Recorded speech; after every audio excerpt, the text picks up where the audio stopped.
और इस वचन के साथ हमें रूबरू कराने जा रहे हैं खुदा के दास, हमारे टीचर, हमारे मेंटोर, हमारे चरवाहे, pastor and Bible teacher doctor Rajesh Kumar ji. हम जोरदार तालियों के साथ स्वागत करते हैं अपने टीचर जी का, कि जैसे खुदा का वचन हमें सिखाता है कि खुदा का वचन जो है वो हमारे पाँव के लिए दीपक है और हमारे मार्ग के लिए उजाला है, और ये वचन आज हमारे मनों को छेदने वाला हो नहीं पाए। जोरदार तालियां बजाएंगे अपने टीचर जी के लिए। Thank you, praise Lord, hallelujah. सबको जय मसीह की। खुदा आप सबको बहुत बहुत ब्लेस करे और कर चुका। थोड़ी देर के लिए आंखें बंद करें और खुदा के आत्मा की अगुवाई मांगे और कहें, खुदावंद वचन आपके आत्मा के द्वारा लिखा गया पिता, पाक रूह की कुव्वत में लिखा गया वचन प्रभु, मेरे बुद्धि से परे है ये वचन पिता, मेरी अकल से परे है ये वचन पिता, मेरी समझ से परे है ये वचन प्रभु यीशु। लेकिन आप इस वचन को समझाने के लिए अपने पवित्र आत्मा का अभिषेक मुझे दें प्रभु, ताकि मैं आपके वचन को सीख कर, समझ कर, उस पर विश्वास करके अपने जीवन पर लागू कर पाऊं और ये वचन दूसरे लोगों तक अपनी जबान और जीवन से बता पाऊं पिता, और आपके नाम को महिमा मिले और आपकी आमद के लिए तैयार हो जाऊं पिता, और अपने बहन भाइयों और दोस्तों और परिवार को भी तैयार कर पाऊं प्रभु, क्योंकि ये अंत के दिन है पिता। अंत के दिनों में अपना समय गुजार रहे प्रभु, आप रहम के साथ, आप कृपा के साथ पिता हमें आगे बढ़ाएं प्रभु, और आप बढ़ा चुके, हम विश्वास करते हैं प्रभु। सारा आदर, सारी महिमा, सारा जलाल आप ही को देते हुए इस विनती, निवेदन, प्रार्थना को विश्वास के साथ प्रभु यीशु के पवित्र नाम में मांगते हैं, आमीन, हालेलुया। ये वचन हर एक पास्टर के लिए, हर एक विश्वासी के लिए, हर एक इंसान के लिए जो यीशु मसीह पर विश्वास करता है। बोलो हालेलुया। परमेश्वर ने जब हमें माँ के गर्भ में रचा तो उसके रचने की क्या योजना, उसने माँ के गर्भ में हमें क्यों रचा, वो क्या प्लान बनाकर, क्या योजना बनाकर हमें इस दुनिया में लेकर आया, और अगर उसने जिस मकसद से हमें रचा, जिस उद्देश्य को लेकर उसने हमें बनाया, अगर उस उद्देश्य को हम पूरा नहीं कर पाए तो क्या होगा। यानी कि परमेश्वर ने हमें जिस मकसद से बुलाया, जिस मकसद से हमें चुना, अगर हम परमेश्वर के उस मकसद को पूरा ना कर पाए तो उस परमेश्वर को कितना दुख होता है। इसका मतलब परमेश्वर हमें किसी जगह पर पहुंचाना चाहता है और उस जगह पर पहुंचना हमारा बहुत जरूरी है। कई बार हमारे परिवार के हालात, हमारे कारोबार के हालात, कई बार हमारे जीवन के हालात, कई बार जिस्म के हालात, हमारे विचारों के हालात हमें उस मंजिल तक पहुंचने से रोकते हैं और हम वहां नहीं पहुंच पाते जिसके लिए परमेश्वर ने हमें चुना। तो आज का वचन ये है कि बाइबल में एक ऐसा व्यक्ति था, जिस व्यक्ति के जीवन को अगर हम देखें, उसके गुणों को हम देखें, उसकी क्वालिटीज को अगर हम देखें तो हम बड़े हैरान हो जाते हैं। लेकिन उसके जब परिणाम को देखते हैं, उसके जब रिजल्ट को देखते हैं, तो हम ये देखते हैं कि वो परमेश्वर के वादे के देश यानी कनान में प्रवेश नहीं कर पाया। मैं मूसा की बात कर रहा हूं। बाइबल में एक व्यक्ति था जिसका नाम क्या था? मूसा। मूसा के बारे में आज आपसे खुदा का आत्मा बात करना चाहता है ताकि उसके जीवन से हम कुछ सबक सीख सकें। बाइबल में बहुत से खुदा के दास दासियां हुई हैं जिनके जीवन को देखकर हम अपने जीवन को एक नया मोड़ दे सकते हैं, एक नई दिशा दे सकते हैं। लेकिन उनके जीवन की कमियों को देखकर भी हम उनसे सबक ले ताकि हम ठोकर ना खाएं। जरूरी नहीं है कि आपको ठोकर खाने की जरूरत है तभी अकल आए। किसी दूसरे ने ठोकर खाई है तो उसकी ठोकर को देखकर भी हम सीख सकते हैं। बोलो हालेलुया। तो बाइबल में जिन लोगों से गलतियां हुई हैं, जिन लोगों से गुनाह हुए, उनके गुनाहों और गलतियों को देखकर हम अपने आप को चौकन्ना रख सकते हैं कि हमसे ये गलतियां ना हो। बोलो हालेलुया। और मूसा, खुदावंद ने मूसा को कहा था कि तू इजरायली लोगों को मिस्र की गुलामी से निकाल और वादे के देश कनान में पहुंचा दे। लेकिन बड़े दुख की बात है, मूसा को इजरायली लोगों को कनान देश में पहुंचा नहीं पाया। और दुख की बात यह कि वो खुद भी पहुंच, मूसा कनान देश नहीं पहुंच पाया। मूसा क्यों कनान देश नहीं पहुंच पाया? और बहुत सारे लोगों का मानना है कि परमेश्वर ने मूसा के एक ही पाप की सजा उसको दी। मूसा को परमेश्वर ने माफ क्यों नहीं किया? मूसा को परमेश्वर ने चांस क्यों नहीं दिया? मूसा को खुदा को मौका पे मौका देना चाहिए था। परमेश्वर इजराइलियों को भी तो कितने मौके दे रहा था, पर उसने अपने लीडर को, अपने अगुवे को ऐसा मौका दोबारा क्यों? कितने लोगों को समझ में आ रही बात? और जैसे मूसा वादे के देश कनान में नहीं पहुंच पाया, क्या आज जो विश्वासी जिन्होंने तौबा की है, जिन्होंने विश्वास किया है, जिन्होंने बैप्टिज्म लिया, क्या वो परमेश्वर के राज्य में प्रवेश कर पाएंगे? क्या वो परमेश्वर के राज्य में प्रवेश करने से चूक तो नहीं जाएंगे? तो आज का वचन में क्या सिखाता कि मूसा कनान की भूमि को देख क्यों नहीं पाया, उस जगह में कदम रख क्यों नहीं पाया? बोलो हालेलुया। ये मूसा कोई आम व्यक्ति नहीं था, ये आम व्यक्ति नहीं था। इसमें बहुत सारे गुण थे, इसमें बहुत सारी क्वालिटीज थी, लेकिन उन क्वालिटीज के होने के बावजूद, उन गुणों के होने के बावजूद वो कनान देश नहीं पहुंच पाया। आज भी इंसानों में, विश्वासियों में बहुत सारी क्वालिटीज हैं, उन क्वालिटीज के होने के बावजूद वो परमेश्वर के राज्य में प्रवेश नहीं कर पाएंगे। आज के वचन से आप सीख लें। आज खुदा का आत्मा आपको मूसा के जीवन से सिखा रहा है कि उसकी आमद बहुत निकट आ चुकी है, उसका आना बिल्कुल बातों पर नजदीक आ चुका है, लेकिन आप उसके लिए तैयार हो पा रहे हो कि नहीं, इसके लिए खुदा आपको तैयार करना चाहता है। बोलो हालेलुया। तो मूसा की मैं पहले आपको क्वालिटीज बताऊंगा, फिर बाद में आपको यह बताऊंगा कि किन पापों की वजह से मूसा कनान में प्रवेश नहीं कर पाया, जहां पर पहुंचाने का वादा खुदाबंद ने अब्राहम, इसहाक और याकूब को किया था। बोलो हालेलुया। मूसा के जीवन को अगर हम ध्यान से देखें तो मूसा मिस्र में फिरौन के घर में पला और बड़ा हुआ, और आने वाला मिस्र का वो फिरौन बनने वाला है, मिस्र का वो राजा बनने वाला है, मिस्र का बादशाह बनने वाला है, वो सिंहासन पर विराजमान होने वाला है। लेकिन उसने सिंहासन छोड़ दिया, उसने वो राजपाट छोड़कर सब कुछ त्याग कर खुदा के पीछे आ गया। उसने सब कुछ छोड़कर किसको कबूल कर लिया? खुदा को। यहां पर उसकी पहली क्वालिटी त्याग, उसने सब कुछ त्यागा। आज के जमाने में कोई अपना राजमहल त्यागता है? अपनी नौकरी, अपना बिजनेस, अपना कारोबार, अपना परिवार, उसने सब कुछ त्यागा और प्रभु के काम में आगे बढ़ गया। ये उसकी पहली क्वालिटी। लेकिन हैरान करने वाली बात, सब कुछ त्यागने के बाद भी वो कनान देश नहीं पहुंच पाया। क्यों?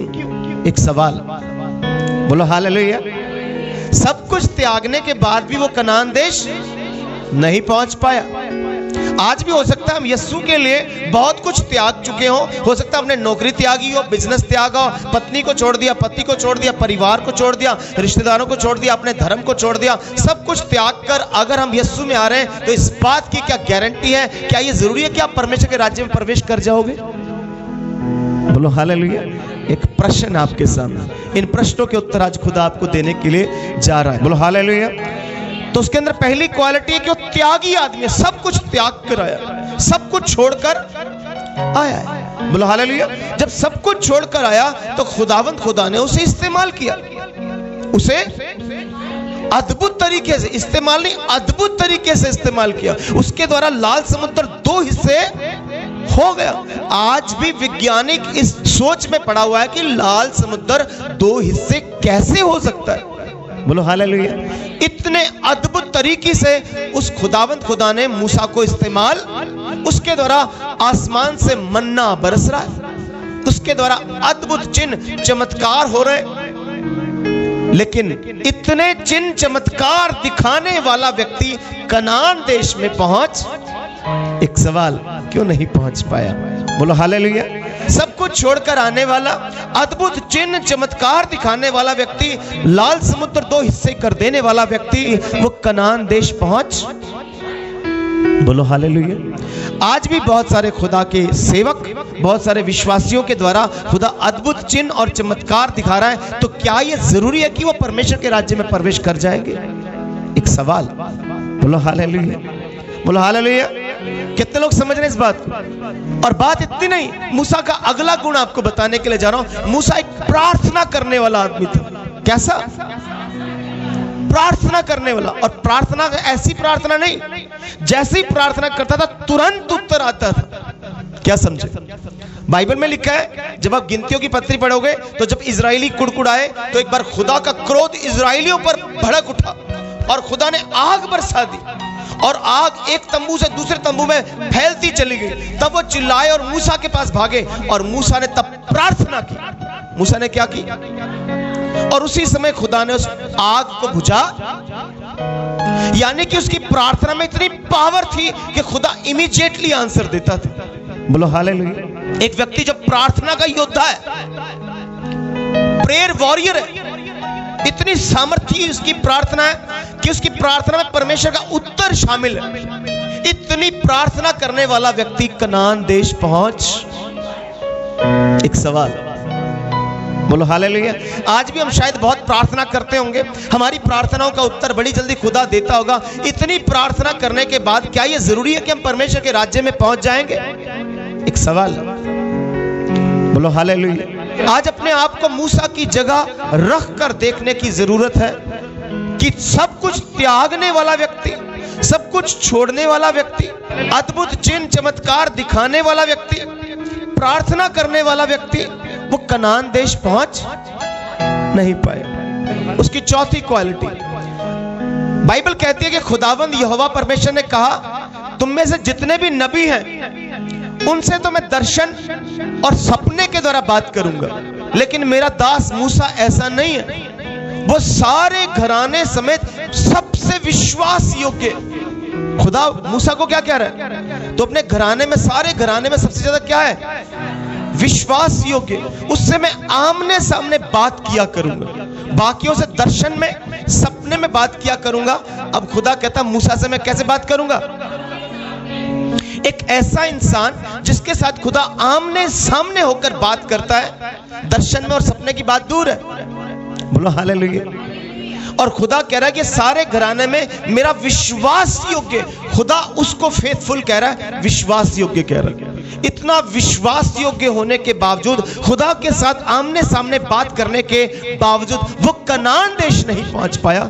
एक सवाल, बोलो हालेलुया। आज भी शायद किसी विश्वासी के साथ, किसी खुदा के दास के साथ खुदा आमने सामने बात करता होगा, शायद दर्शनों के द्वारा या सपने के द्वारा बात करता होगा, परमेश्वर से विश्वास योग्य समझता होगा। लेकिन सवाल यह है कि क्या हम परमेश्वर के राज्य में पहुंच पाएंगे या नहीं? कितने लोग समझ रहे इस बात को? बोलो हालेलुया। इन सवालों के जवाब आज खुदा आपको देने के लिए जा रहा है, लेकिन इससे पहले आपको जवाब मिले, आपको सवालों को जानना जरूरी है। एक व्यक्ति सब कुछ त्यागने के बाद कनान नहीं पहुंच पाया। एक व्यक्ति अद्भुत चिन्ह चमत्कार करने के बाद कनान नहीं पहुंच पाया। एक व्यक्ति इतनी प्रार्थना करने के बावजूद, प्रार्थना का योद्धा होने के बावजूद, प्रार्थना का उत्तर तुरंत आने के बावजूद वो कनान नहीं पहुंच। एक व्यक्ति परमेश्वर की नजर में विश्वास योग्य होने के बावजूद, खुदा से आमने सामने बात करने के बावजूद वो कनान नहीं। बोलो हालेलुया, बोलो हालेलुया। मूसा की एक और क्वालिटी आपको बताने के लिए जा रहा हूं। बाइबल बताती है कि जब इजरायली लोगों को खुदावंद मिस्र की गुलामी से निकाल लाया तो समय समय पर उनका तंबू जो होता था प्रस्थान करता था, उनका तंबू शिफ्ट होता था। तो जब तंबू शिफ्ट होता था तो वाचा के संदूक को भी शिफ्ट किया जाता था, उसको भी प्रस्थान किया जाता था। और जैसे ही खुदा का तंबू उठ जाता था, उठने से पहले और उठने के बाद मूसा तैयारी करता था। कितने लोग ध्यान से समझ रहे हैं?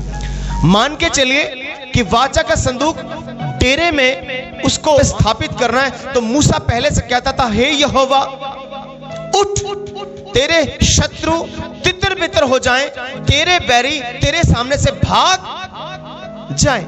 यानी तेरी हजूरी यहां पर आई, हर एक दुष्ट की गंदी आत्मा यहां से दूर चली। पहले से प्रिपेयर कर रहा है खुदा के हजूरी के स्थान को, खुदा की प्रेजेंस की जगह को पहले से क्या कर रहा है? प्रिपेयर कर रहा है। और जब वाचा का संदूक वहां पर रख दिया जाता था तब वो मूसा प्रार्थना किया करता था, हे यहोवा परमेश्वर, इजराइलियों के हजारों हजारों में तू दोबारा लौटा। बोलो हालेलुया। कितने लोग को समझ में आ रही है जो बात बताना चाहता हूं?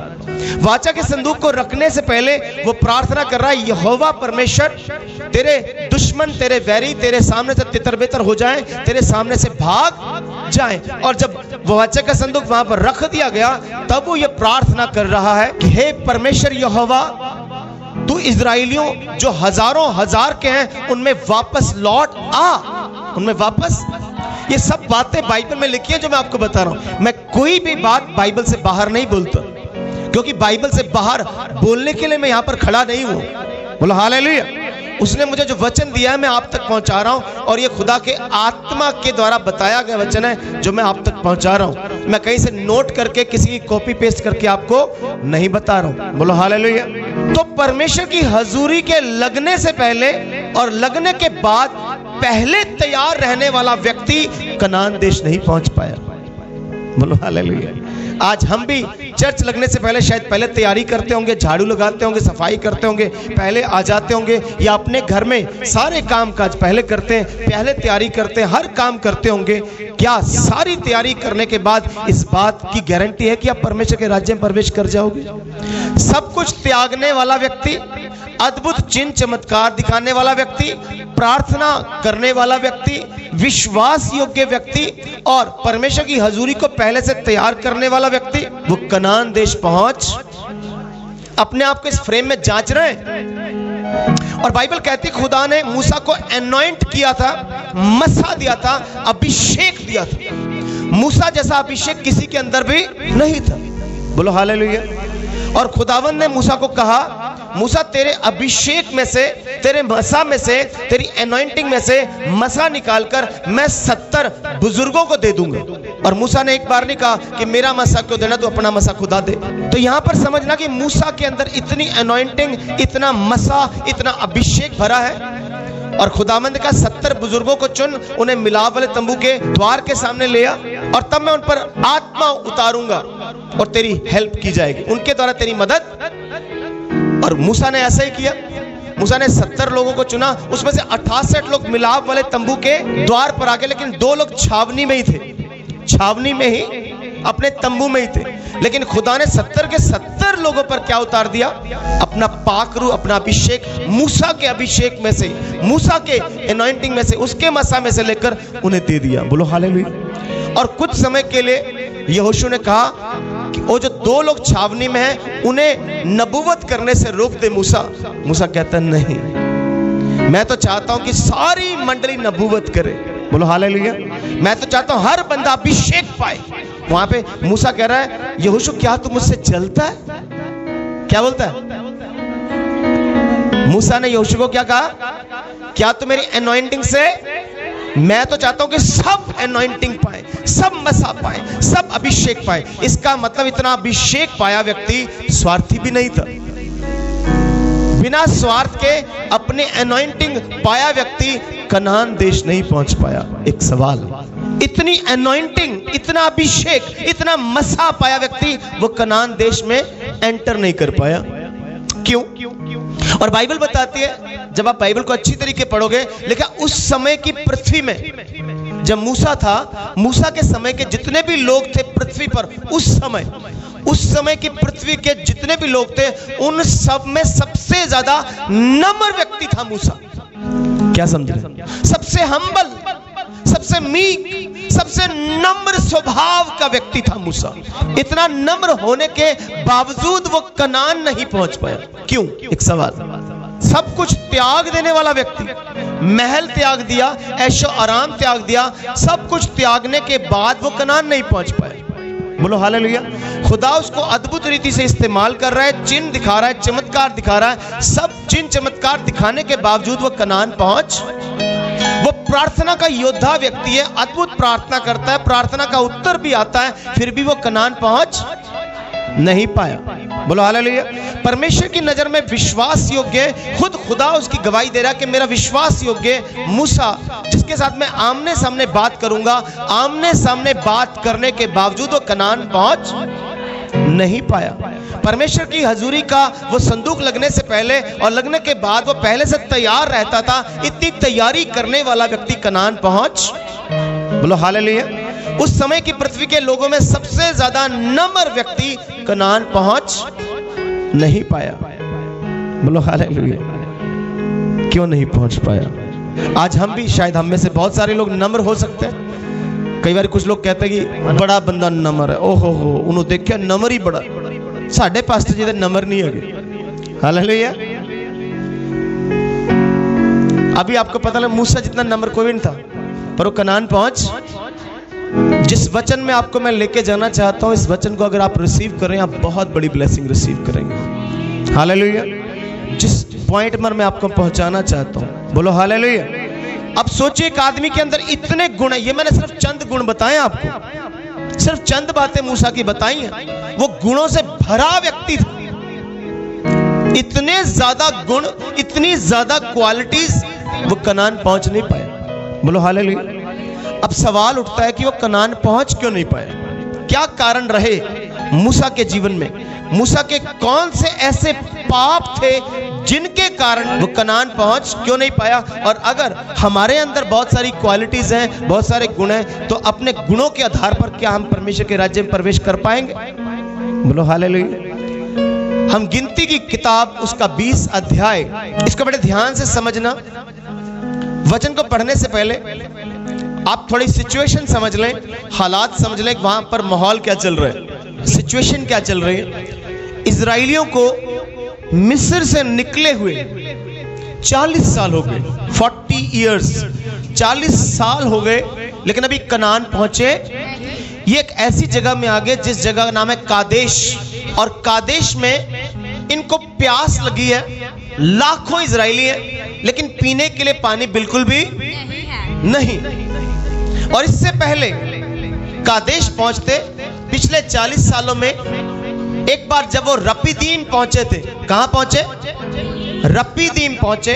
तो रपीदीम, जब आप निर्गमन की किताब, अभी आप गिनती की किताब पढ़ रहे हैं, जब आप निर्गमन की किताब पढ़ेंगे, उसका 17 चैप्टर पढ़ेंगे, तो वहां पर भी एक जगह थी रपीदीम। जब वो रपीदीम पहुंचे तो वहां पर भी उनके लिए पानी मिला नहीं था। बड़े ध्यान से सुनना, ये दो कहानियां अलग अलग हैं, ठीक है। पहले निर्गमन 17 अध्याय में रपीदीम में पहुंचे, वहां पर पानी नहीं मिला, तो इजराइलियों ने अपने स्वभाव के अनुसार बुड़बुड़ करना शुरू कर, कुड़कुड़ करना शुरू कर दिया और मूसा की दुहाई देनी शुरू कर दी। तब परमेश्वर ने मूसा को रपीदीम में, कहां पर? रपीदीम में परमेश्वर ने मूसा को कहा, चट्टान के पास जा और चट्टान पर लाठी मार। चट्टान के पास जा और चट्टान पर क्या मार? बड़े ध्यान से सुनना, ये एक बड़ी गहरी बात है जो आपको मैं सिखाना चाहता हूं। बोला ले, रपीदीम में जा, चट्टान है, चट्टान पर लाठी मार, तो उसमें से क्या निकलेगा? पानी निकलेगा। और जितने भी इजराइली हैं उन सबको पानी पिलाकर उनकी प्यास बुझा। बोलो हालेलुया। अब ये जो कहानी है, ये जो घटना घट रही है, ये रपीदीम में घट रही है। ये कहां घट रही है? रपीदीम में। लेकिन अगली घटना जिसको अभी हम सुनने के लिए जा रहे हैं, वो कादेश में घटने जा रही है। कहां घटने जा रही है? कादेश में घटने जा रही है। अब परमेश्वर ने जब वहां पर मूसा को यह हुक्म दिया कि चट्टान पर लाठी मार, तो लाठी मारने से पानी निकलेगा, तो निकला। हालेलुया। पानी निकला और हजारों लाखों इजराइलियों ने पानी पिया और तृप्त हो गए। बोलो हालेलुया। और चिल्लाकर खुदा की क्या की? महिमा की। हम भी जब बड़ा चिन्ह चमत्कार होता है, घर में बहुत बड़ी बरकत का काम हो जाता है, तो बड़ा उछल उछल के गवाहियां देते हैं, और थोड़ा सा दुख फिर आता है, फिर बुड़बुड़ करना शुरू कर देते हैं, फिर कुड़कुड़ हमारी खत्म होती। बोलो हालेलुया। ये स्वभाव हमारा भी ऐसा इजराइलियों की तरह, लेकिन इस स्वभाव का खतरनाक रिजल्ट निकलने वाला है। आप कनान नहीं पहुंचेंगे, आपका कुड़कुड़ करना आपको कनान पहुंचाएगा, परमेश्वर के राज्य में प्रवेश करने से आप वंचित रह जाएंगे। बोलो हालेलुया। अब हम आएंगे गिनती की किताब उसका 20 अध्याय। अब कादेश में पहुंचे, वहां पर आएंगे। पहले महीने में सारी इजरायली मंडली के लोग, पहले महीने में सारी इजरायली मंडली के लोग सीने नामक जंगल में आ गए। सीने नामक जंगल में आ गए और कादेश में रहने लगे। कहां पर? कादेश। बस यहां पर रुक जाओ। पहली घटना कहां घटी है? रपीदीम में। जब हम बाइबल नहीं पढ़ते तो इसीलिए हमें पता नहीं चलता कि यहां पर दो घटनाएं कि एक घटना है। हालेलुया। पहली घटना में रपीदीम में चट्टान से पानी निकाला। अब दूसरी घटना में परमेश्वर कादेश में चट्टान से पानी निकालने के लिए कह रहा है। बोलो हालेलुया। तो यहां पर भी लोगों के लिए पानी की बिल्कुल किल्लत होगी, दिक्कत होगी, पानी बिल्कुल भी नहीं। अब ये चिल्लाए, हाय तौबा मचाइए, कुड़कुड़ करने लगे। मूसा और हारून खुदा के मिलाप वाले तंबू के पास जाके सिर निभाते हैं और प्रार्थना करते हैं। 20 की 8 आयत से हम शुरू करेंगे आज का, कि मूसा ने कौन सा पाप किया। मैं आपको ये बताना चाहता हूं कि मूसा इतना त्यागी व्यक्ति, इतना प्रार्थना करने वाला, इतना एनॉइंटेड, इतना विश्वास योग्य, इतना तैयारी करने वाला व्यक्ति, वो कनान क्यों नहीं पहुंच पाया। बोलो हालेलुया, बोलो हालेलुया। 8 आयत में खुदा अब क्या कह रहा है। यहाँ पर भी पानी की किल्लत होगी। अब खुदा ने क्या हुक्म दिया? उस लाठी को ले और तू अपने भाई हारून समेत मंडली को इकट्ठा करके। अब देखो, याद रखना है कि बात बड़े ध्यान से समझना। खुदा कह रहा है कि तू उस लाठी को ले। पहले भी खुदा ने क्या कहा था? लाठी को ले। बड़े ध्यान सुनना। पहले खुदा ने क्या कहा था? लाठी को ले और लाठी को जाकर चट्टान पर मारना। बोलो हालेलुया। तब उसमें से क्या निकलेगा? पानी निकलने वाला है। बोलो हालेलुया। अब खुदा फिर कह रहा है, यानी इस लाठी को साथ रख। बोलो हालेलुया। बड़े ध्यान से समझना। इस आयत को थोड़ा अब धीरे धीरे पढ़ेंगे। उस लाठी को ले और तू अपने भाई हारून समेत। अब परमेश्वर कह रहा है, तू उस लाठी को साथ ले, उस लाठी को छोड़ना नहीं। लाठी साथ में चलेगी और अपने भाई हारून को भी साथ में ले, मंडली को इकट्ठा और करके। सारी कलीसिया को, सारी मंडली को इकट्ठा कर उनके देखते उस चट्टान से बातें कर। हाँ, पहले कहा था रपीदीम में चट्टान पर मार, अब कहा चट्टान से क्या कर?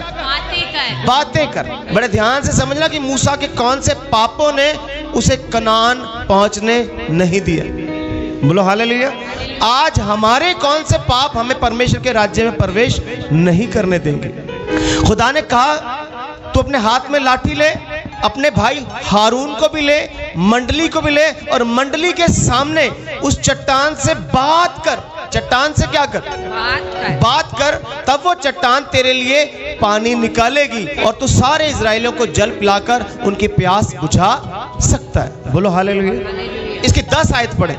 मूसा और हारून ने मंडली को उस चट्टान के सामने इकट्ठा किया। अब देखो, जो पहला पाप मूसा ने किया, बहुत सारे लोग कहते हैं मूसा की सिर्फ एक गलती की वजह से वो कनान नहीं पहुंच पाया, लेकिन आज हम जानेंगे मूसा ने एक नहीं बहुत सारी गलतियां और बहुत सारे गुनाह किए। उनका सबसे बड़ा गुनाह वो क्या था, उसे आप पढ़ेंगे। जो खुदा ने कहा उसने उसे किया कि नहीं किया। अब खुदा ने क्या कहा था, इसको समझना। मूसा और हारून ने मंडली को उस चट्टान के सामने इकट्ठा किया।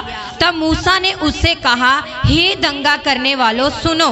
ठीक है, क्या हमको इस चट्टान में से तुम्हारे लिए जल निकालना होगा? बस प्लीज अब ध्यान से सुनो। खुदा ने क्या कहा कि चट्टान के साथ क्या कर? बातें कर। बात किसके साथ करनी थी? ये किसके साथ कर रहा है? जाके बात करनी थी चट्टान के साथ। ये बात कर रहा है मंडली के साथ, लोगों के साथ। ये मूसा का सबसे बड़ा पहला पाप। मूसा को बात चट्टान के साथ करनी, लेकिन बात किसके साथ कर रहा है? लोगों के साथ, मंडली के साथ। खुदा ने मंडली के साथ बात करने के लिए कहा। बस यहीं पर गड़बड़ होगी। आज भी जब परमेश्वर चाहता है कि हम उसके पुत्र प्रभु यीशु के साथ बात करें, तो हम उससे बात करने की जगह लोगों से बात करने पहुंच जाते हैं। कितने लोग समझ रहे हैं? अब ये चट्टान कौन है? खुदावंद ने कहा उस चट्टान के पास जा, वो तुझे क्या देगी? जल देगी। हमारी चट्टान कौन है? प्रभु यीशु। बोलो हालेलुया। यीशु ने कहा, हे सब मेहनत करने वालों, बोझ के नीचे दबे लोगों, मेरे पास आओ, मैं तुम्हें जीवन का जल, मैं तुम्हें विश्राम। बोलो हालेलुया, बोलो हालेलुया। अब आप बोलोगे शायद ये आयत यहाँ पर मैच नहीं करती सर, वहां पर तो बाहर से थके मांदे लोग बोला गया, यहाँ तो लोग प्यासे। तो आप यूहन्ना 7 अध्याय उसकी 37 आयत पढ़ें। मैं पहले आपको थोड़ा सा कंपैरिजन करके बताऊंगा, थोड़ा सा तुलना करके बताऊंगा कि वहां पर जो चट्टान है वो कौन है, चट्टान में से पानी कैसे निकलेगा। पर्व के अंतिम दिन जो मुख्य दिन है, पर्व के अंतिम दिन जो मुख्य दिन है, यीशु खड़ा हुआ, प्रभु यीशु खड़ा हुआ और पुकार कर कहा, और पुकार कर कहने लगा। बड़े ध्यान से सुनना, यदि कोई प्यासा हो तो मेरे पास आए। अब ये इजरायली लोग क्या हैं? वहां पर उनको जिस्मानी प्यास है। बोलो हालेलुया। शरीर की प्यास है। अब यहाँ पर यीशु कह रहा है जिसको आत्मा की प्यास है, स्वर्ग के राज्य की प्यास है, पापों की माफी की प्यास है, वो मेरे पास है। बोलो हालेलुया। वो आपकी प्यास यीशु बुझा सकता है, वो पुकार कर कह रहा है कि जो प्यासा है वो मेरे पास आए। कम टू मी, मेरे पास आए और मैं उसकी प्यास बुझाऊंगा। और कहता है उसके अगर वो मुझ पर विश्वास करेगा तो उसके हृदय से जीवन जल की नदियां बह निकलेंगी। बोलो हालेलुया। कितने लोगों को समझ में आ रहा? वो जो चट्टान वहां पर इजरायली लोगों को नजर आ रही है, अब इसको समझने के लिए एक और आपको वर्ष दूंगा, पहला कुरिन्थियों 10 अध्याय उसकी 4 आयत। और सबने एक ही आत्मिक जल पिया, सबने एक ही आत्मिक जल पिया, क्योंकि वे उस आत्मिक चट्टान से पीते थे, और वो उस आत्मिक चट्टान से पीते थे जो उनके साथ साथ चलती थी। जो उनके साथ साथ चलती थी। वह चट्टान मसीह था। वो चट्टान कौन था? मसीह था। मसीह था। अब थोड़ा समझ लें इसको। मूसा के वो पाप और हमारे पाप, इसकी थोड़ी तुलना की जाए कि मूसा ने वहां पर चट्टान के साथ बात नहीं की, आज हम यस्सु के साथ बात नहीं कर रहे। हमारे पास यस्सु के साथ बात करने के लिए समय, हम जितने ज्यादा मर्जी त्यागी हो, जितना मर्जी अपना परिवार, धर्म, परिवार सब कुछ छोड़कर अगर हम विश्वास में आए, अगर यस्सु से बात नहीं करते तो परमेश्वर के राज्य में प्रवेश करना बड़ा मुश्किल है। बड़े ध्यान से सुनना, खुदा ने क्या था, वो लाठी साथ लेकर जा। अब ये लाठी क्या है? ये जो मैंने मूसा की क्वालिटीज आपको बताई हैं वो है उसकी लाठी। थोड़ा सा इसको बारीकी से समझने की जरूरत है। खुदावंद ने कहा वो लाठी क्या करनी है? इसका मतलब आपको प्रार्थना साथ लेकर प्रार्थना छोड़नी नहीं है। आपको अपने नम्रता साथ लेकर नम्रता छोड़नी, आपको अपने विश्वास योग्यता साथ लेकर, आपको अपनी अनॉइंटिंग, अपना मसाज साथ लेकर उसे छोड़ना, खुदा के काम की तैयारी करते रहना है, उसे छोड़ना, बट लेकिन यस्सु से बात करना जरूरी है। बोलो हालेलुया। लाठी साथ जाएगी लेकिन वहां जाके वो लाठी काम नहीं करेगी, उसे काम करने के लिए नहीं बोला। जब आप यस्सु से बात करते हो, बड़े ध्यान से समझना, जब आप मसीहा से बात करते हो उस समय आप ये ना बोलो कि मैं बड़ा नम्र हूं यस्सु, बोल सकते हो? आपकी नम्रता की कोई वैल्यू है? यस्सु से बातचीत करते समय आपकी एनॉइंटिंग की कोई वैल्यू है? आपके मसा की कोई पावर है यस्सु से बात करते समय? आपकी प्रार्थना और प्रार्थना योद्धा होने की कोई पावर है यस्सु से बातचीत करते समय? हम कुछ भी नहीं। यानी चट्टान से बात करने का मतलब कि मैं कुछ भी, मेरी अनॉइंटिंग, मेरा मसा, मेरी नम्रता, मेरा त्याग, सब कुछ व्यर्थ है। बोलो हालेलुया। मूसा को चट्टान से अनुग्रह मांगना चाहिए था। क्या मांगना चाहिए था? अनुग्रह की बात करने की, मुझ में कुछ भी। पहला पाप उसका क्या था? खुदा ने कहा चट्टान से बात करनी है, पर वो बात किससे कर रहा है? लोगों से। अब समझो, खुदा आपको कहता है कि मैंने तुम्हें नम्रता दी, मैंने तुम्हें अनॉइंटिंग दी, मैंने तुम्हें प्रार्थना दी, मैंने तुम्हें तैयारी दी, मैं तुम्हें तैयार कर रहा हूं, लेकिन तुम मेरे पुत्र से बात करना मत छोड़ो। लोगों की प्यास बुझानी है, लोगों की तृप्ति करनी है, तो यस्सु से बात करके ही ये प्यास बुझ पाएगी। लेकिन हम लोगों की प्यास बुझाने के लिए लोगों के पास चले जाते। मान के चलो लोग प्यासे हैं, वो दुखी हैं, वो तकलीफ में हाय तौबा मचा रहे हैं, तो किससे बात करने की जरूरत है? हम लोगों से बात करते हैं। हे भार के नीचे दबे लोगों, मेरे पास आओ, मैं तुम्हें। हालेलुया। हमारे पास ये मोबाइल, खुदा ने हमें मोबाइल दिया, 12,000 का, 15,000 का, 20,000 का, ये मोबाइल दिया हमें खुदा ने। बोलो हालेलुया। इस मोबाइल में हमें गंदी फिल्में देखने का बड़ा मजा आता है, गंदी गंदी एड्स देखने का बड़ा आनंद, यीशु से बात करने का आनंद। और इन दिनों में लोग इस मोबाइल की वजह से परमेश्वर के राज्य में एंटर करने से चूक जाएंगे। ये मोबाइल आपका बेड़ा गर्क करके रख देगा। इस मोबाइल में फेसबुक और जितने भी सोशल मीडिया है उसमें सिर्फ गंद मचा है, ये बार बार आपको बताया जा रहा है। कुछ लोग मैं बाइबल पढ़ते हैं जी, मैं जी मोबाइल में बाइबल नहीं पढ़ी जा सकती। आपको बाइबल के लिए अलग समय निकालना पड़ेगा, खुदा के साथ अलग बैठना। आप मोबाइल में बाइबल पढ़ लेते हो, रोटी मोबाइल में खा लेते हो, नहा लेते हो मोबाइल में, ब्रश कर लेते हो मोबाइल में। बात समझ में आ रही? जब आप मुंह नहीं धो सकते मोबाइल में, नहा नहीं सकते, खाना नहीं खा सकते, फिर आप बाइबल कैसे पढ़ सकते हो? अपनी आत्मिक उन्नति कैसे कर सकते हो? हाँ, इस मोबाइल के द्वारा आप जो वचन है उन वचनों पर मनन करोगे, उस पर ध्यान करोगे तो बचाए जाओगे। बोलो हालेलुया। ये वचन भी आपको मोबाइल के द्वारा ही आप तक पहुंचाया जाएगा। लेकिन आप जैसे मोबाइल में वचन आएगा, 5 मिनट सुनोगे, बोर हो गए, सुने आते हैं वचन। 5 मिनट में दुष्ट की शक्ति आप पर ऐसा प्रभाव डालेगी कि आप बोलोगे 5 मिनट यार लंबा ही बड़ा, 1 घंटे का प्रचार है सर का, कौन सुनेगा? किसने अटैक कर दिया? एड देखते हुए, फिल्में देखते हुए, ठट्ठा मजाक देखते हुए आपको बिल्कुल थकावट होगी। आप किससे बात कर रहे हो? फेसबुक में किससे बातें कर रहे हो? यीशु से। मोबाइल में 24 घंटे आप ऑनलाइन है, किससे बात कर रहे हो? आप प्रवेश कर पाएंगे? और यहां पर आप बड़ी आत्मिकता दिखा रहे हो, प्रार्थना कर रहे हो, मैं दुआ की थी फलाना बदल गया, मैं दुआ की थी ये हो गया, मैंने दुआ की जी वो जी अनॉइंटिंग उतर आई, ये आ गया, वो आ गया, और आपकी बातचीत किससे हो रही है? क्या हम पहुंच पाएंगे? बेशक आपने अपना धर्म छोड़ा हो, आपने अपने रिश्तेदार छोड़े हो, अपने परिवार को छोड़ा हो, सब कुछ मूसा की तरह त्यागा, पर आप जैसे मूसा नहीं पहुंच पाया, हम भी पहुंच नहीं पाएंगे। इस चीज को समझ लें। आज ये अंतिम दिनों का सुसमाचार है। इस अंतिम दिनों में अपने आप को सुधार ले। इन अंतिम दिनों में रैप्चर के लिए बिल्कुल समय नजदीक आ गया। यीशु की आमद बादलों पर बिल्कुल निकट आ चुकी है और हम यहाँ पर दुनियादारी में अपना समय बर्बाद कर रहे हैं। हम चट्टान से बात करने की जगह, बाइबल में लिखा है, बुद्धिमान ने अपना घर चट्टान पर बनाया, मूर्ख ने अपना घर रेत पर बनाया। लोगों से जो बातचीत है वो रेत है। लोग तो खुद नाश होंगे, वो आपको भी नाश कर देंगे। अगर लोगों को बचाना है तो यीशु से बातचीत करनी, उसके साथ समय बिताना। बोलो हालेलुया। सामरी स्त्री ने यीशु से जब बातचीत की, उसका जीवन बदल गया। बोलो हालेलुया। उसने चट्टान से बात की। बोलो हालेलुया। तो पहला पाप मूसा ने क्या किया? लोगों से बातें की। उसको करनी किसके साथ? हम क्या सीख रहे हैं आज? आप ज्यादा, आपका समय किससे बीतना चाहिए? लोगों के साथ गप्पे शप्पे में, मोबाइल में ज्यादा?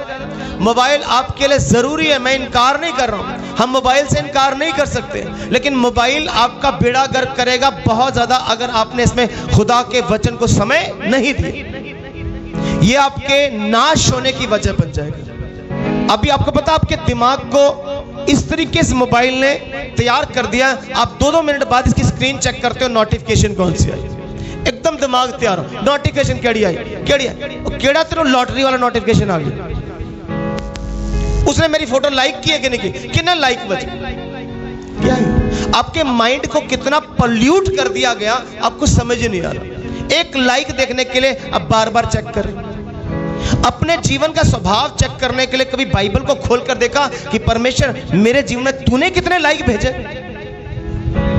परमेश्वर तू कितने कमेंट भेज रहा है? मूसा को तो कमेंट भी भेजा कि मेरा विश्वास योग्य दास है, इसके साथ में आमने सामने बात करता हूं, फिर भी नहीं पहुंच पाए। बोलो हालेलुया। लोगों के झूठे कमेंट्स, झूठे लाइक्स, थम्स, इनको देखकर हम बहुत खुश होते हैं और अपना समय बर्बाद कर रहे हैं। और शैतान तो यही चाहता है कि आप परमेश्वर के साथ ना जुड़े। इन दिनों में दुल्हन को यीशु के लिए तैयार होना है, अपने दूल्हे के लिए तैयार होना, और हम नहीं हो पा रहे, इसलिए इसको हल्का ना ले। पहला पाप मूसा ने क्या किया? लोगों से क्या की? बात की। दूसरा पाप मूसा का, अब वो क्या कह रहे? मंडली को क्या कहता है? दंगा करने वाले लोगों, हम तुम्हारे लिए पानी निकाले। क्या बोलता है? हम पानी निकालने वाला कौन है? तो यहां पर मैं आ गई, ये घमंड आ गया। कितने लोग समझ रहे? ये घमंड खुदा को बर्दाश्त। आप जितने मर्जी त्यागी हो, जितनी मर्जी प्रार्थना करते हो, जितने मर्जी नम्र हो, जितने मर्जी अभिषेक, अगर घमंड है तो खुदा छोड़ेगा, आप नहीं पहुंच पाएंगे।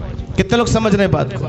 यहां पर मूसा ने क्या दिखा दिया? घमंड दिखा दिया। घमंड दिखाया कि मैं बड़ा नम्र, मैं बड़ा विश्वास योग्य, मैं बड़ा अभिषेक पाया, मैं बड़ा खुदा में तैयार करने वाला, मैं निकालूं पानी, हम तुम्हारे लिए पानी निकाले। तो ये जो हम आ गया, मैं, ये घमंड, ये खुदा को पसंद। परमेश्वर ने इंसान को जब रचा तो किस लिए रचा था? बाइबल कहती है, यशायाह 43 अध्याय की 7 आयत नोट कर लो, घर जाके पढ़ लेना। वहां पर लिखा है, जब परमेश्वर ने आदम को रचा, मनुष्य को रचा, तो उसे अपनी महिमा करने के लिए रचा। किसकी? खुदा को महिमा देने के लिए खुदा ने इंसान को रचा। लेकिन मूसा किसको महिमा दे रहे हैं? हम निकाले पानी, पानी निकालने की ताकत किसकी थी? क्या मूसा चट्टान से पानी निकालने की ताकत रखता है? आज भी बहुत सारे सेवक हो सकते हैं, बहुत सारे विश्वासी हो सकते हैं, असी दुआ कितनी है जी, इधर जीवन बदल गया, यहीं पर लटक जाएंगे आप। असी लेके आए हैं चर्च, हम लेकर आए हैं चर्च, हमने प्रार्थना की है, हमने ये किया।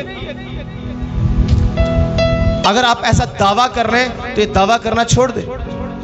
मूसा को अपने आंखों के सामने ले आए, मूसा कहता हम निकालें, और उसी समय खुदा को ये बात गवारा नहीं ठहरी।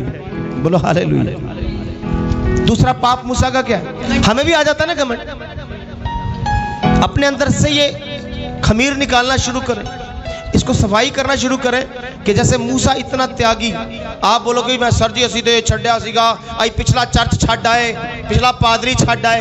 तो छड्डन ना कुछ भी होना, पिछला पादरी छोड़ा हो, पिछला चर्च छोड़ा हो, उससे कुछ भी नहीं। मूसा तो महल छोड़ा है, आपके छोड़ने की वैल्यू नहीं है। आप चल कैसे रहे हो ये वैल्यू का, आप आगे आगे कैसे बढ़ रहे हो, आप अपने पास्टर के जीवन को देखकर क्या सीख रहे हो, उसके परिवार के जीवन को देखकर क्या बढ़ रहे हो, क्या प्रार्थना में बढ़ रहे हो, क्या वचन में बढ़ रहे हो, क्या वचन की गहराई कभी पूछी है? जहां पर कोई सिखाने वाला नहीं, जहां पर निकम्मे पास्टर हैं, वहां पर लोग बहुत पॉपकॉर्न की तरह उछलते हैं आत्मा में। पॉपकॉर्न उछलते देखा है? क्योंकि मशीन में इसलिए उछल रहा है, नेचर में नहीं उछलता। मक्की का दाना जब कुदरत से पकता है तो उछलता नहीं है, मशीन में उछलता। और जितने आत्मा पाए लोग उछलते हैं ना, वो मशीन नहीं है। जहां पर डुप्लीकेट पास्टर्स, लोभी लालची व्यभिचारी पास्टर्स हैं, वहां पर कलीसिया पॉपकॉर्न की तरह उछलेगी, उछल उछल के दुआएं करेगी, उछल उछल के काम करेगी। और जहां पर पास्टर ने आपको स्वाभाविक रीति से आत्मा में बढ़ाना है, वहां पर मुर्दों की तरह बैठे, कुछ बढ़ने का उनको ख्याल नहीं, अपने आप को चेंज करने की कोशिश करो। तो यहां पर घमंड आ जाता है। मूसा को क्या आ गया है? अगर आपके जीवन में भी कहीं घमंड आ रहा है, आ जाता है, और घमंडी होते हैं हम बहुत ज्यादा। अपनी नम्रता पर बड़ा घमंड है, अपनी प्रार्थना पर बड़ा घमंड है, अपने हुस्न पर बड़ा घमंड है, अपने ज्ञान पर बड़ा घमंड है। तो ये चीजें मूसा की तरह आपको लपेट देंगी। पवित्र आत्मा की नदियां किसी पादरी के बोलने से निकलती हैं? कोई पादरी पैदा ही नहीं हुआ पृथ्वी पर आज तक यीशु के अलावा। हालेलुया। प्रभु यीशु के अलावा उसने कहा जो मेरे पास आए विश्वास करे, उसके हृदय से जीवन जल की नदियां बह निकलेंगी। बोलो हालेलुया। तीसरा, अब देखो अगला पाप क्या है। परंतु मूसा और हारून से यहोवा ने कहा, तुमने जो मुझ पर विश्वास नहीं किया। हाँ, अब देखो इतना नम्र, इतना त्यागी व्यक्ति, इतने चिन्ह चमत्कार करने वाला, इतना प्रार्थना करने वाला व्यक्ति, अब परमेश्वर खुद कह रहा है तूने मुझ पर क्या नहीं किया? विश्वास नहीं किया।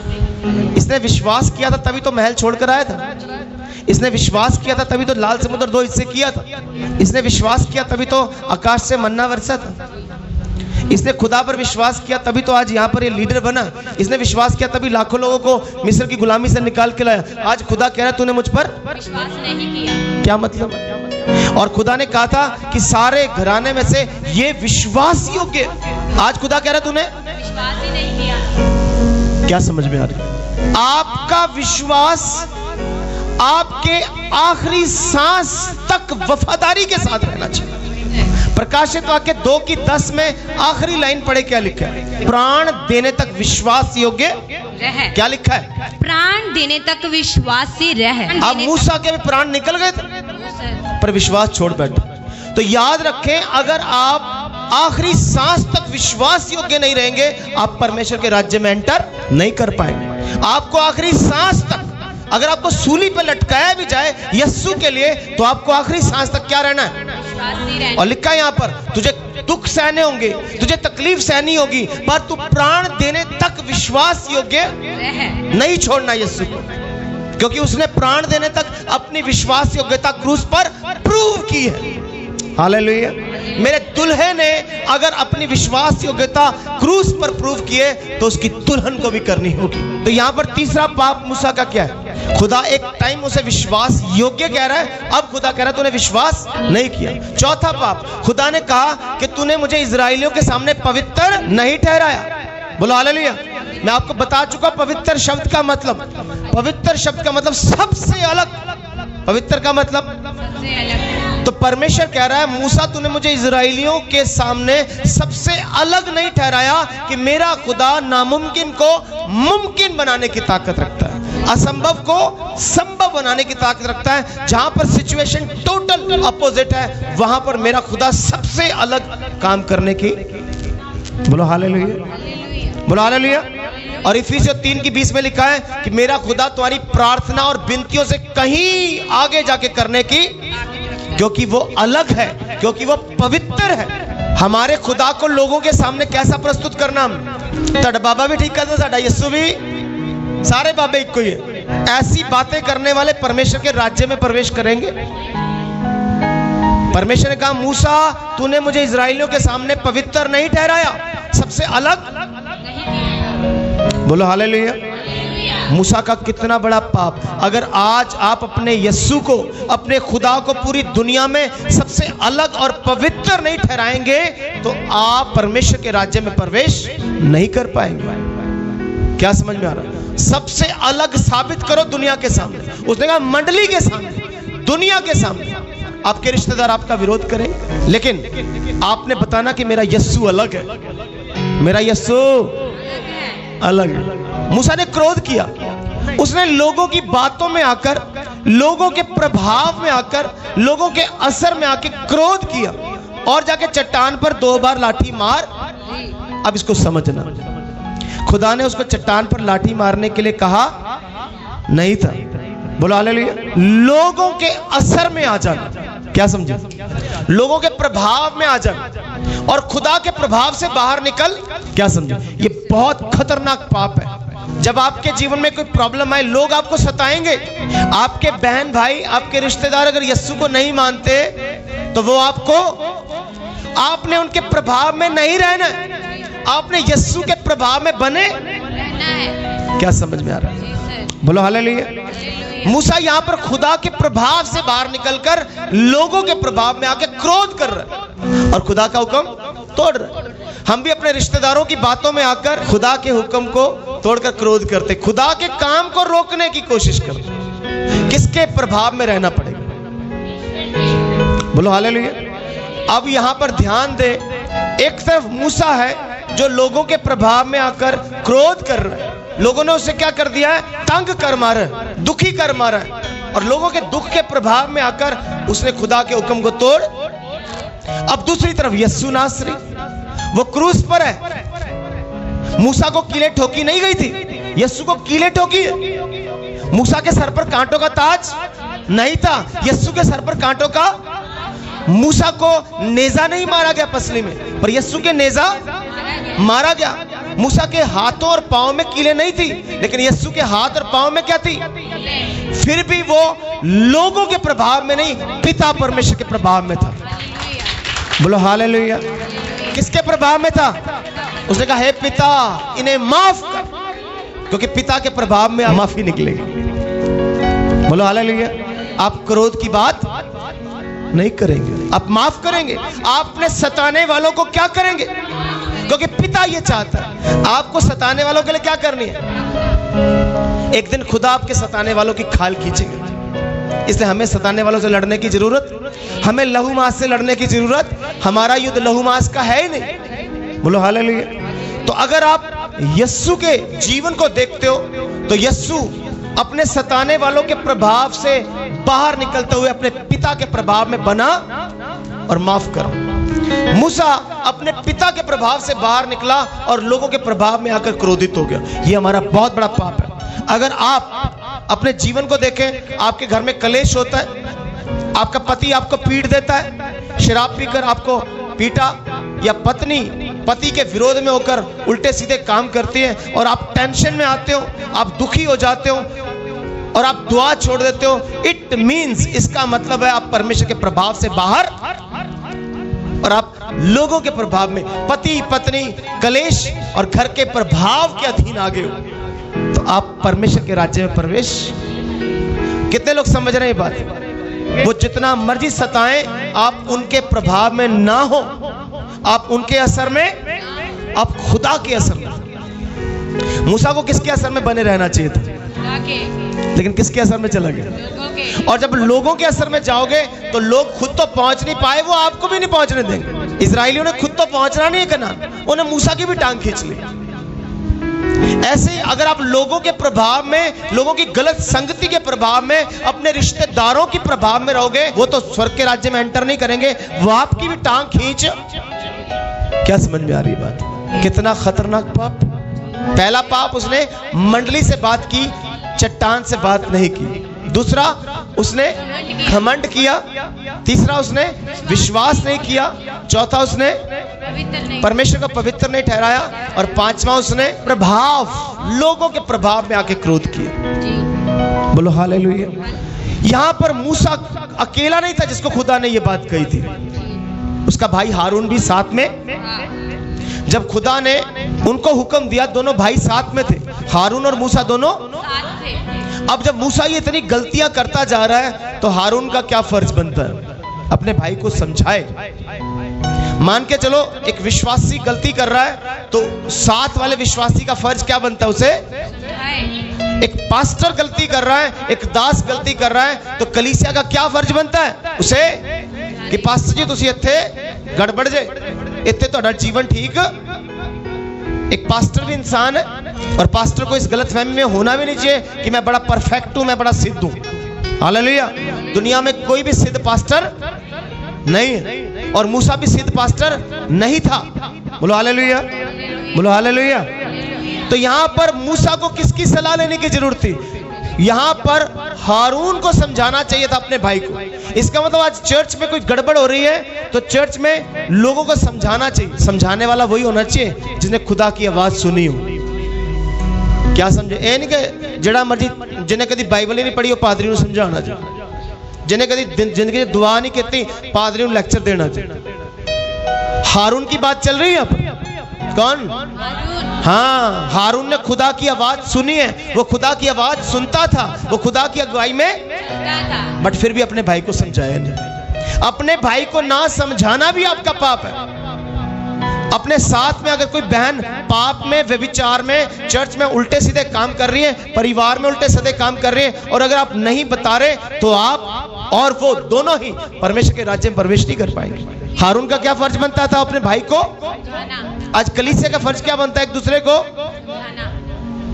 गाइड कर, समझाना कि भाई मुझे कुछ ऐसा महसूस होता है कि तू यहां पर गड़बड़ कर रहा है, तू थोड़ा सुधर जा, तू बदल जा। हारून को कहना चाहिए था, भाई यार मैंने भी खुदा की आवाज सुनी थी, मैंने भी खुदा की बात को सुना था, उसने तो कहा था चट्टान से बात कर, तू जाके कलीसिया से बात कर रहा है, तू तो इजराइलियों से बात कर रहा है, तू गड़बड़ नहीं कर रहा है यहाँ। उन्होंने कहा नहीं जी, लीडर साहब है, पास्टर है, इधर खुदा ही गल करता है ते पास्टर ते कोई गलती कर।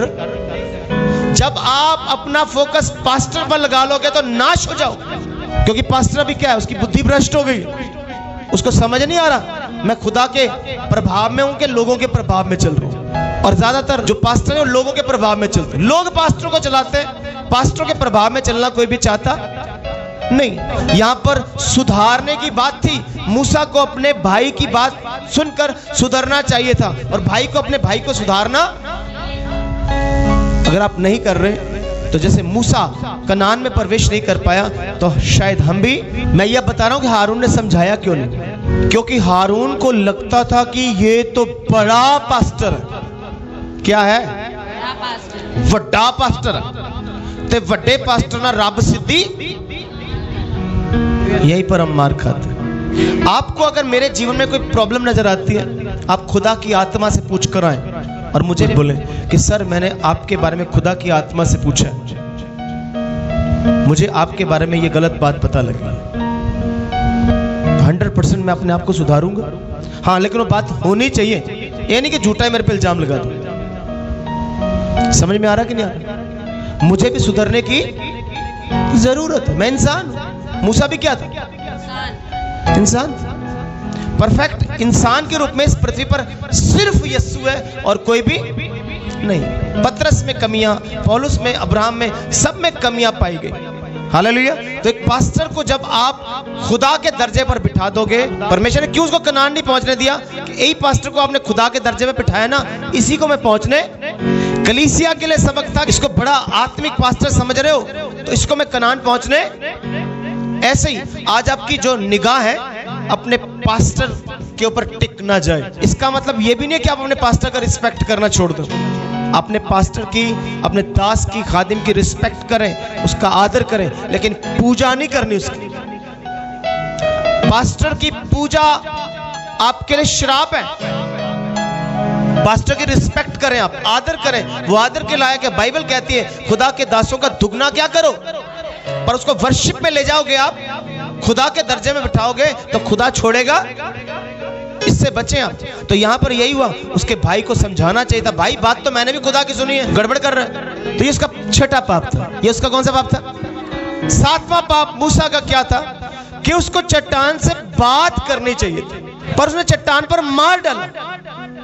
खुदा ने उसको मारने के लिए थोड़ी कहा था। जो चट्टान है वो चट्टान नीचे, और उसने लाठी ली, चट्टान के ऊपर दे मारी। समझना, गहरी बात बताने जा रहा हूं। चट्टान के ऊपर, यानी चट्टान को नीचे और लाठी को ऊपर, ये रखा उसने। मैंने बताया लाठी किसको बताती है? जो खुदा ने उसको गुण दिए हुए थे, क्वालिटीज दी हुई थी। क्या समझ रहे? उसकी नम्रता खुदा ने उसको क्वालिटी की तरह, एक लाठी की तरह दी थी। उसकी प्रार्थना खुदा ने एक लाठी की तरह उसे दी थी। हालेलुया। उसकी विश्वासियों के तक लाठी की तरह थी।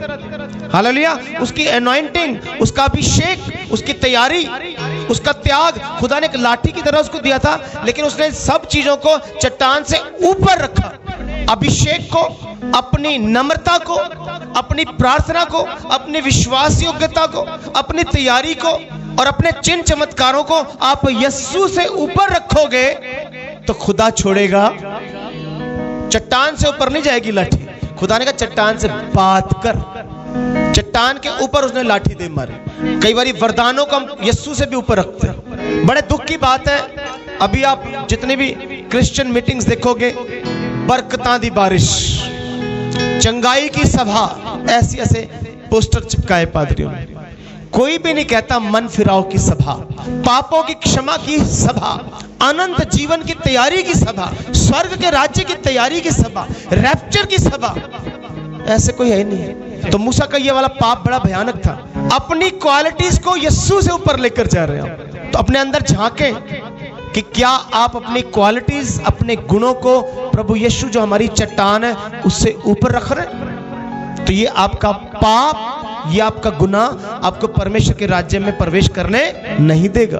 और मूसा का अगला गुनाह, मूसा ने चट्टान पर रपीदीम में जब मारा तो एक बार मारा। खुदा ने उस टाइम कहा था चट्टान पर एक बार मार।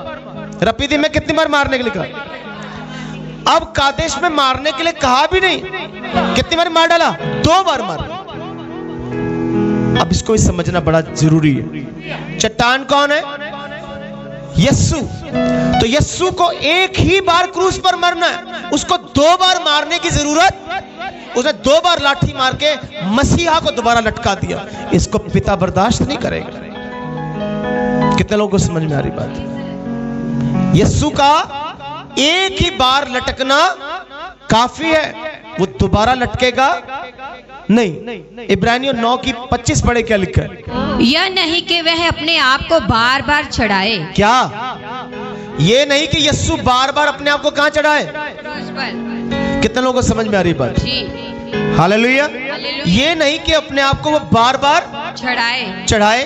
जैसा कि महायाजक प्रति वर्ष दूसरे का लहू लिए पवित्र स्थान में प्रवेश किया करता है, ठीक है, नहीं तो जगत की उत्पत्ति से लेकर उसको बार बार दुख उठाना पड़ता। यस्सु को बार बार मरना पड़ता। चट्टान को बार बार मारने की जरूरत, यस्सु एक ही बार मरने वाला था।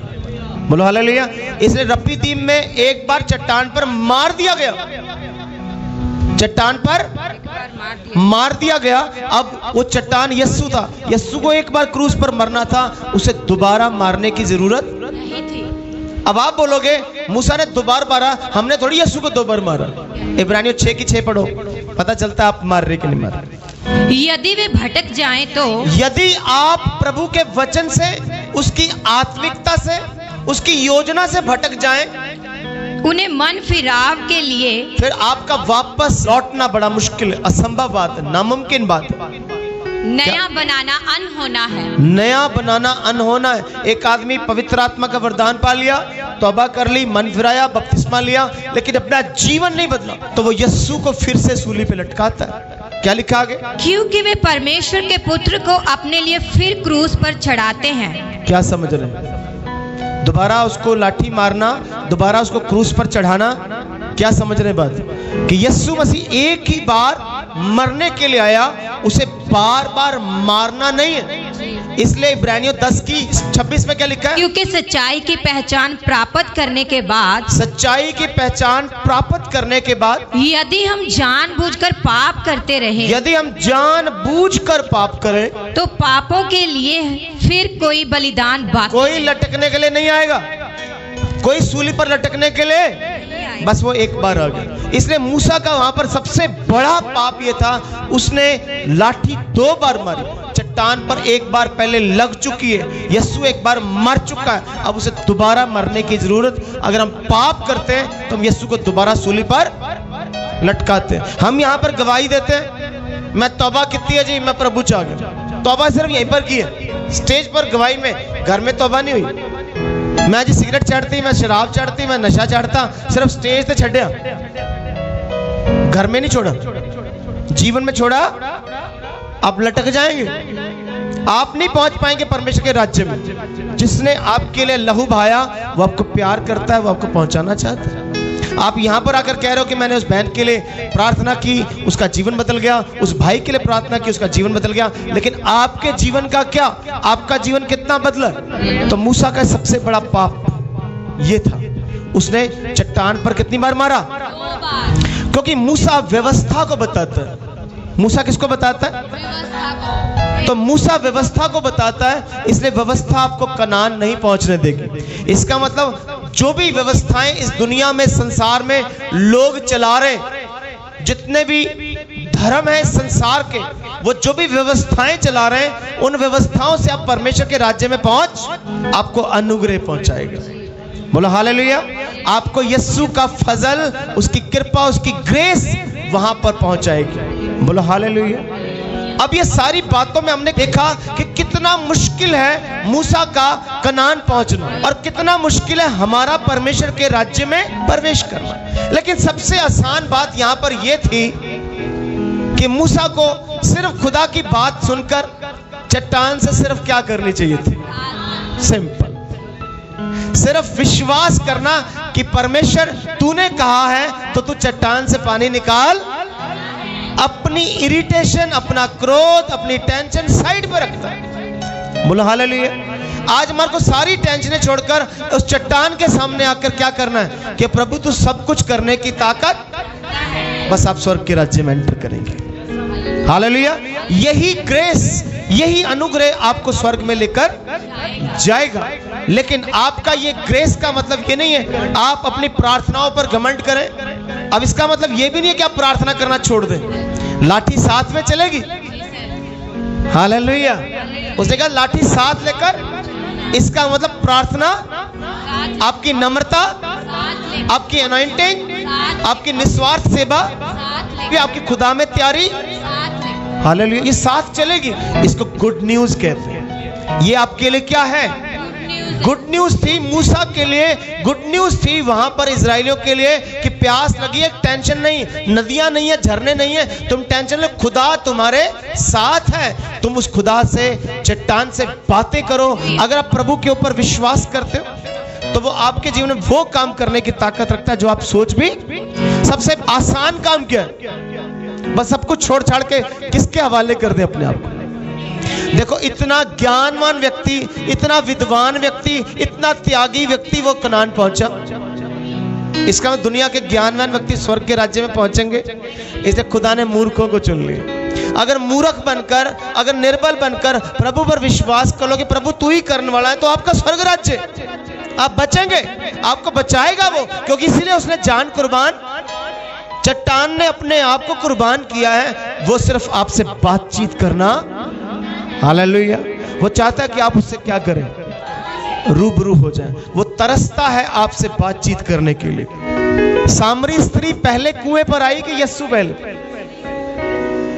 वो उससे बातचीत करने के लिए तरसता था। हालेलुया। वो आपसे मुझसे बात करने के लिए क्या करता है? हमारे पास उसके लिए टाइम नहीं है, हमारे पास उसके लिए समय, और इसीलिए अगर उसके लिए समय नहीं है तो दुनिया की हर चीज हम पर असर डालेगी और हम उसके विश्वास से चूक जाएंगे। उसका सबसे बड़ा एग्जाम्पल मूसा है। इतने चिन्ह चमत्कार करने के बाद वो कनान पहुंचा, इतना मसा, इतना अभिषेक पाने के बाद वो कनान पहुंचा, इतनी प्रार्थना, सामर्थी प्रार्थना करने के बाद वो कनान पहुंचा, इतनी तैयारी करने के बाद वो कनान पहुंचा, इतना विद्वान होने के बावजूद वो कनान पहुंचा, इतनी एनॉइंटिंग, इतना मसा पाने के बाद वो कनान पहुंचा, इतना नम्र होने के बावजूद वो कनान पहुंचा। इसका मतलब हमें अपने गुणों पर बिल्कुल विश्वास किस पर करना? उसके अनुग्रह पर विश्वास करना। आओ आंखें बंद करें, हम प्रार्थना करें। खुदा के पवित्र वचन को हमने सुना है, उस वचन को सुनकर और अपने मन को तोड़ने के लिए मूसा की जगह अपने आप को रखकर देखें, मूसा के फ्रेम में अपने आप को रखकर देखें। अगर आपके जीवन में मूसा की तरह, मूसा ने खुदा के वचन को सुना, उसने आज्ञा को माना जरूर है, वचन को सुना जरूर है, वो लाठी लेकर भी गया, इसका मतलब उसने आज्ञा को माना। वो हारून को लेकर गया, इसका मतलब उसने आज्ञा को माना। वो मंडली को लेकर गया, इसका मतलब उसने आज्ञा को माना। लेकिन जो आज्ञा दी गई कि चट्टान से बात कर, उसको उसने नहीं माना। आप हो सकता है खुदा के बहुत सारे हुक्मों को मानते हो, लेकिन जो खुदा चाहता है उससे बात करना, उसके पुत्र से बात करना अगर आप नहीं कर रहे, तो मूसा जैसे कनान प्रवेश नहीं कर पाया, आप भी प्रवेश नहीं कर पाओगे। मूसा कनान नहीं पहुंच पाया। सोच के देखो, इतना विद्वान व्यक्ति, इतना बुद्धिमान, इतना प्रार्थना करने वाला, इतना एनॉइंटेड, मसा पाया व्यक्ति, इतना तैयार व्यक्ति, सब कुछ त्याग कर वो कनान नहीं पहुंच पाया। सोच के देखें। इसका मतलब मूसा का जीवन हमें सिखाता है, आज से हम यस्सु से बात करना शुरू करें, अपने मसीहा से, अपनी जीवित चट्टान से बात करना शुरू करें। वो मसीह हमारी चट्टान है। उसने कहा, बुद्धिमान ने अपना घर चट्टान पर बनाया, तूफान तो आए, आंधियां तो आई, लेकिन उसे हिला ना पाए। अपनी चट्टान से बात करें, आप उस पर अपने विश्वास का घर तैयार करें। Praise the Lord, hallelujah. अपने मन को तैयार करें, ये तैयारी का समय है। हमारे अंदर घमंड ना आए, हम परमेश्वर के अनुग्रह पर विश्वास करें, उसके फजल पर विश्वास करें। हमें कोई लियाकत नहीं है, हमें कोई खूबी नहीं, कोई गुण नहीं है। उस परमेश्वर को कहें, प्रभु मेरे जीवन से घमंड का आत्मा निकाले, घमंड का स्वभाव निकाले। प्रभु मैं क्यों अपनी प्रार्थनाओं पर घमंड करूं? मैं क्यों अपनी नम्रता पर घमंड करूं? क्यों अपने पैसे पर घमंड करूं? क्यों अपनी अच्छी सेहत पर घमंड करूं? क्यों अपनी खूबसूरती पर घमंड करूं?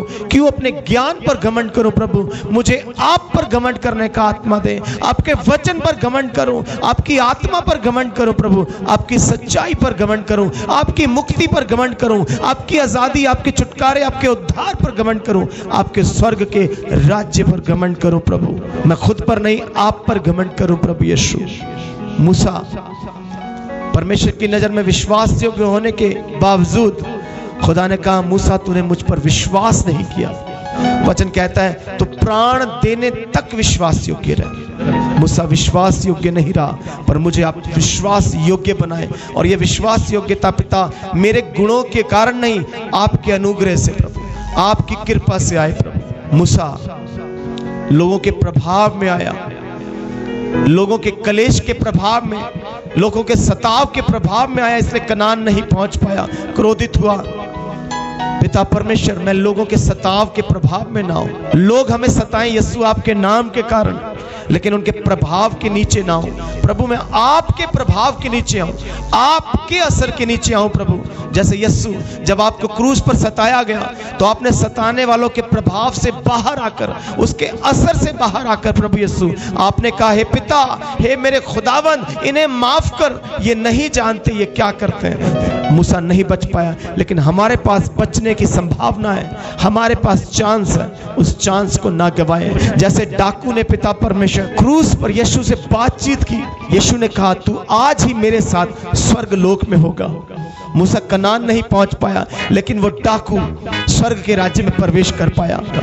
मूसा कनान को देख तो पाया, लेकिन कनान में प्रवेश नहीं कर पाया।